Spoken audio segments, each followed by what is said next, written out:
بسم اللہ الرحمن الرحیم۔ زکوٰۃ کے متعلق بات چل رہی تھی اور آج انشاءاللہ العزیز زکوٰۃ صدقات کن کن کو دی جا سکتی ہے۔ سورۃ التوبہ آیت نمبر 60 میں اللہ تبارک و تعالی نے زکوٰۃ کے 8 مصارف بیان کیے ہیں۔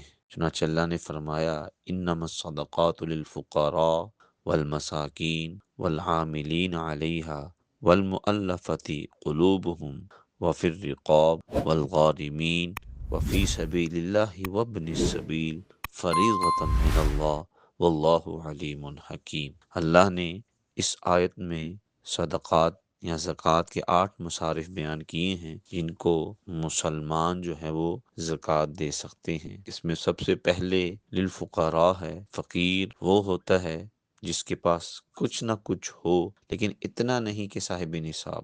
مساکین جس کے پاس کچھ نہ ہو، یہ دوسرا مصرف ہے۔ والعاملین علیہا اور بادشاہ وقت کی طرف سے جو زکوٰۃ یا عشر کو وصول کرتے ہیں، تیسرا مصرف یہ ہے۔ چوتھا والمؤلفۃ قلوبہم، دین اسلام کے ساتھ جوڑنے کے لیے بعض لوگوں کو پر خرچ کیا جائے تاکہ وہ دین اسلام میں آ جائیں جو کافر ہیں۔ پھر پانچواں مصرف وفی الرقابی، غلام ہو اور غلامی سے گردن چھڑوانے کے لیے یا پھر اس کے آقا نے کہا ہو کہ اتنی رقم تم لے آؤ تو تم آزاد ہو تو اس کو آزادی دلوانے کے لیے زکوٰۃ دی جا سکتی ہے۔ اسی طرح ہی نمبر 6 والغارمین، جو مقروض ہو اس پر قرض جو ہے وہ صاحب نصاب سے زیادہ، یعنی کہ قرض زیادہ ہو، جو قرض میں ڈوبا ہوا ہو تو۔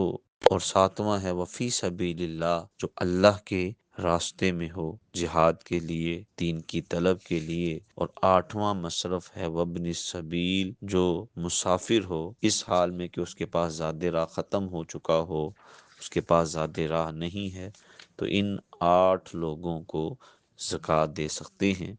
اور سنن نبی داؤد میں حضور اکرم صلی اللہ علیہ وسلم نے فرمایا ان اللہ تعالی لم یرضى بحکم نبی ولا غیرہ فی الصدقات، کہ اللہ تبارک و تعالی نے صدقات کی تقسیم کو اللہ تعالیٰ نے کسی نبی یا غیر نبی کے حوالے نہیں کیا، بلکہ خود ہی اس کے 8 مصرف متعین فرما دیے ہیں۔ حتی حکم فیما ہوا فجزأها ثمانیہ اجزاء فإن كنت من تلك الاجزاء اعطیتک حقک، اور اگر آپ ان 8 میں داخل ہو تو تمہیں، یہ آپ صلی اللہ علیہ وسلم کے پاس ایک صحابی آیا تھا، اس وقت حضور اکرم صلی اللہ علیہ وسلم نے اس کو یہ فرمایا کہ جو 8 مصارف ہیں یہ اللہ کی طرف سے منزل من اللہ ہے، یہ اللہ کی طرف سے بیان کیے گئے ہیں۔ تو یہ زکوٰۃ کے جو 8 مصارف ہیں یہ ہمیں قرآن مجید کی آیت سے پتہ چلتے ہیں۔ اللہ نے جن کو مال دیا ہے ان کو اللہ اپنی رضا کے لیے یہ جو 8 مصارف ہیں ان میں سے کسی ایک کو دینے کی توفیق عطا فرمائے۔